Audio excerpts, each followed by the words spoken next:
एक वैश्या थी। क्या थी? एक वैश्या थी। वो वैश्या एक साधु जी के आश्रम में तोता रहता था। वो तोता ना पता नहीं उसको क्या हो गया, उसका उड़ना नहीं आता था। उसको पंख वंख किसी ने काट दिए होंगे और जिसने काटे होंगे वो मर गए। तो तोता संत जी को मिल गया तो संत जी ले आए।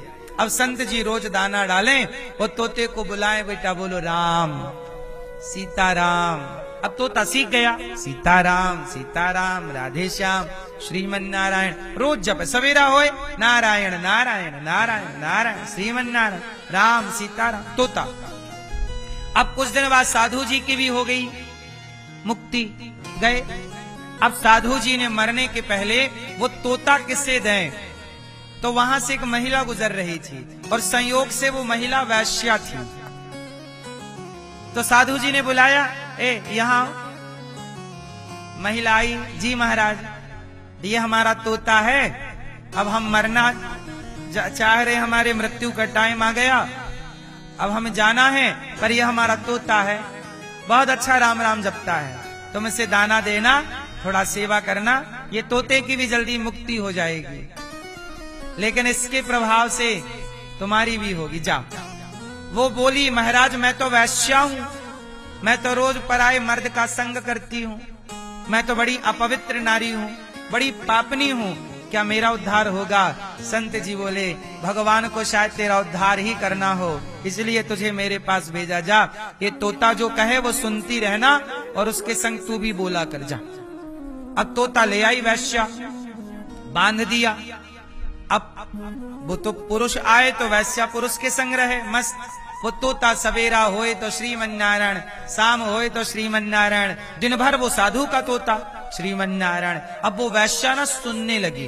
अच्छा वैश्या बोलती नहीं, भगवान का नाम बोलती नहीं, सत्संग किया नहीं, नाम की महिमा क्या जाने, लेकिन तोता बोले तो वैश्या के कानों में जाने लगा, कानों से हृदय में जाने लगा नाम श्रीमन नारायण श्रीमन नारायण, सीताराम सीताराम राधे कृष्ण जाने लगा। एक दिन क्या हुआ, वैश्या की मृत्यु का टाइम आ गया, वो मरने लगी, और जैसे ही मरने वाली थी कि तोते ने जोर जोर से कहा, कहो श्रीमन नारायण, बोलो श्रीमन नारायण, बोलो सीताराम श्रीमन नारायण। अब वो बोले श्रीमन नारायण श्रीमन नारायण, तोता और वैश्या केवल सुने बोले ना, और बेचारी सुनती सुनती वो मर गई। और जब मरी तो यमराज ने उसका हिसाब किताब किया वैश्या का, कहा कि इसने तो बड़े पाप किए हैं, बहुत पापनी है ये महिला, इसे नरक भेजेंगे, परंतु इसका थोड़ा पुण्य भी दिख रहा है। क्या पुण्य है? बोले अभी कुछ समय से इसने केवल भगवान का नाम बोला तो नहीं है, पर सुना है, तो क्या करें? बोले भगवान का नाम सुना है तो जरा शंकर जी से पूछते हैं, शंकर जी जरा बताओ किसने भगवान का नाम सुना है तो कितना पुण्य हुआ? शंकर जी बोले कि देखो भगवान के नाम को सुनने का पुण्य मैं कैसे बताऊं, ब्रह्मा जी से पूछो। ब्रह्मा जी से पूछा, बोले हम कैसे बताएं? बोले क्या सुना है? बोले श्रीमन नारायण। तो बोले चलो नारायण के पास चलते हैं। तो यमराज जी उस वैश्या को लेके, शंकर जी को लेके, और ब्रह्मा जी विष्णु शिव जी यमराज जी और वो वैश्या को लेके भगवान नारायण के पास, लक्ष्मी जी चरण दबा रही हैं और वहां बैकुंठ में भगवान लेटे हैं, वहां पहुंच गए। शंकर जी बोले प्रभु ये महिला आई है, पृथ्वी लोक से आई है, ये बहुत बड़ी वैश्या थी।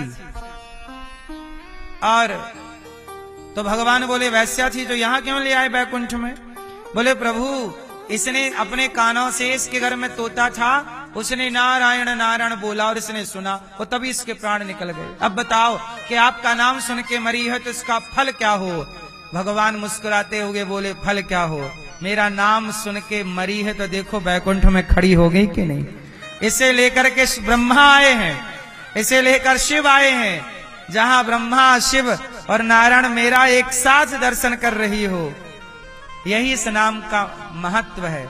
इसलिए कहता हूं काम प्रॉपर करो, जहां नाम सुनने का मौका मिले सुन लो, बोलने का मौका मिले बोल लो, बाकी अपने काम करते रहो रोजमर्रा के, कोई मना थोड़ी कर रहा है। काम करते रहो नाम, जपते रहो मन से गोविंद गोपाल। मेरी मां परीक्षित जी ने देखा कि कलयुग माना कि गलत है पर अच्छाई है। कलयुग को रहने के 4 कमरे बना दिए परीक्षित जी ने। कितने कमरे? 4। कलयुग कहां कहां रहता है? द्यूतम पानम स्त्रियः सूना, जहां जुआ होता है वहां कलयुग। शराब जहां होती है वहां कलयुग। पराई स्त्री का जहां व्यभिचार है, स्त्री या पुरुष का दोनों का, वहां कलयुग। और मांसाहार जहां है वहां कलयुग। बेईमानी से जो धन जहां कमा रहे हैं वहां कलयुग। जुआ ना खेलना कलयुग का वास होता है। शराब ना पीना कलयुग का वास होता है शराब में। पर स्त्री में कलयुग का वास है, पर पुरुष में कलयुग का वास है। मांसाहार में, हिंसा में कलयुग का वास है, और बेईमानी से कमाए गए धन में कलयुग का वास। इन सब चीजों से बचो वरना बुद्धि भ्रष्ट हो जाएगी। परीक्षित जी को सुखदेव जी, अच्छा परीक्षित जी ने एक संत का अपमान कर दिया, गले में मरा हुआ सांप डाल दिया, श्रृंगी ऋषि ने शाप दे दिया। इति लंघित मर्यादम तक्षका सप्तमे हनि। आज से 7वें दिन तक्षक आपको, परीक्षित जी तक्षक के डसने से आपकी मुक्ति हो जाएगी, सांप के डसने से मौत होगी। परीक्षित जी ने सब छोड़कर गंगा तट पर जाकर सुखदेव भगवान से कहते हैं, मुझे मरना है, बताइए मैं क्या करूं। 7 दिनों में मरना है। अच्छा हमें कितने दिनों में मरना है और आप लोगों को? आपकी जिंदगी कितनी बड़ी है? कितना बड़ा जीवन है आपका? हाँ, कितने साल के हैं आप लोग? हैं? 40, 30, 20, 60, 70, कितने साल के? आप कितने साल के? 37, 37। आप 80, 86, 88, 82, 82, 83। मैया 83 साल की, ये 37 साल की। आप कितने साल के हैं?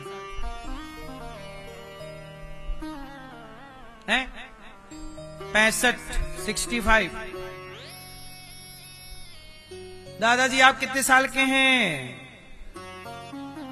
हाँ क्या? 75। अब बताओ अभी और कितना रहोगे?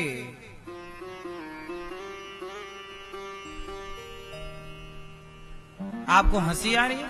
हिसाब किताब का देखो, पक्का आदमी वही है जो हिसाब करके चले। रिश्ता भाई भाई का, हिसाब पाई पाई का। रिश्ता रिश्ता रिश्ता भाई भाई का, हिसाब पाई पाई का। हिसाब करके चलो। आपके 70 साल चले गए, मतलब 30 साल बचे।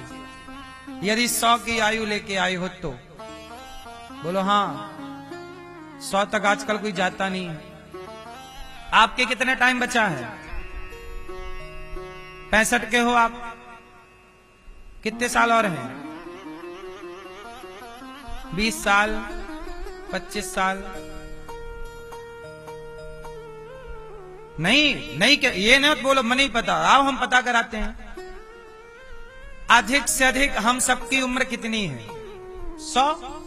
क्या 100 से ज्यादा की आपकी कोई ख्वाहिश है? तो 100 में आप 65 के हो गए तो कितना बचा? देख लो, हिसाब क्लियर है। हिसाब प्रॉपर करो। जो गई सो गई। अब मैया की जैसी 82 हो गई, 82, 18 और हैं। बोलो हाँ। क्यों मैया? यदि 100 का रेशो लेके चले तो कितना है? 18 साल और है मैया की। इन 18 सालों में अब जो गया सो गया, उन्हें आप नहीं कुछ कर सकते। जो बचा है उनमें कुछ किया जा सकता है। गई बहुत थोड़ी रही, नारायण अवचेत। काल चिरैया चुग रही, निस दिन आयु खेत। बहुत गई थोड़ी सी रही। मेरा भी जीवन पता नहीं 100 साल मैं रहूं ना रहूं, पर यदि मेरे जीवन के 35 वर्ष निकल गए तो अभी देख लो कितना बचा है। मैं रोज एक दिन कम हो जाता हूं। आज का सूर्यास्त होते ही मेरा एक दिन और घट गया। बोलो हाँ। आपको टोटल कितने दिन दिए भगवान ने? भैया मोबाइल निकालो, आप फास्ट कैलकुलेटर निकालो। 365 गुणे 100 करो फास्ट है 36,500। आपके पास टोटल दिन है 36,500। 100 साल के यदि आप हो तो आपके दिन कितने हैं? 365 दिन होते हैं एक वर्ष में, तो 365 गुणित 100 करो तो 36,500 टोटल दिन हो गए आपके 36,500। अब इन मैं आपके ये मानो कि भैया के 75, तो 365 गुणित 65 करो। 365 है 23,000 दिन आपके खत्म हो गए। भैया आपके कितने दिन खत्म हो गए? 23,000 दिन मर गए आपके। मैया के जरा 82 का करो हिसाब। 82 365 गुणित 82 29,000 दिन मैया आपके मर गए। अब देख लो गई बहुत। इसलिए ये मत कहा करो कि हम कम मरेंगे, पता नहीं। हमसे पूछो, हम बताएंगे कि आप कम मरोगे। ज्यादा से ज्यादा 100 साल ही तो जियोगे, उसी का हिसाब करो ना। उसी के अंदर रहेंगे हम सब, चक्र तो वही है। इसलिए आपका टाइम बहुत गुजर गया। जो बचा है अब निंदा ना करो, अब चुगली ना करो, अब छल कपट ना करो, अब भगवान का चिंतन करो, अब अच्छे काम करो, सेवा करो, अपना कल्याण करो। क्योंकि जो अच्छा करोगे वही हिसाब ईश्वर को देना होगा। प्रभु भगवान पूछेंगे क्या कमा के आए हो, लाओ हिसाब लाओ। आपसे हिसाब मांगा जाएगा, हिसाब देना पड़ेगा कि नहीं? पूरी फाइल जमा करनी पड़ेगी। प्रभु ये इतना फलाने 2016 5 जनवरी को हमने ये पाप किया था, ये हमने भाई के साथ छल किया था, भाई की गर्दन पकड़ी थी, जमीन के लिए भाई से लड़ाई, सब लिखा है उसमें। ये तुमने चोरी की, छल किया, भ्रष्टाचार किया, बेईमानी की, तुमने किस लड़की को गलत देखा, किस पुरुष को गलत देखा, तुमने। भगवान कहेंगे अच्छा तेरा पति था फिर भी पराए पुरुष से तू चक्कर चला रही थी, लग कोड़ा। सब हिसाब। आपको क्या लगता है वहां कुछ लिखा नहीं है? जिसने ये दुनिया बनाई है क्या वो लिखना भूल गया? क्या वो हिसाब करना भूल जाएगा? क्यों भैया? इसलिए भगवान के हिसाब में कोई कमी नहीं है। अच्छी करनी कर लो रे भैया, कर्म न करियो काला। लाख आंख से देख रहा है तुझे देखने वाला। सच की खेती कर लो चतुर नर, समय गुजरता जाता मेरे मालिक की दुकान में सब लोगों का खाता। क्या साधु क्या संत गृहस्थी, क्या राजा क्या रानी। सुनो, क्या साधु क्या साधु क्या संत गृहस्थी, क्या राजा क्या रानी। प्रभु की पुस्तक में लिखी है सबकी कर्म कहानी। वो ही सबके जीवन बनाता, सही हिसाब लगाता मेरे मालिक की दुकान में सब लोगों का।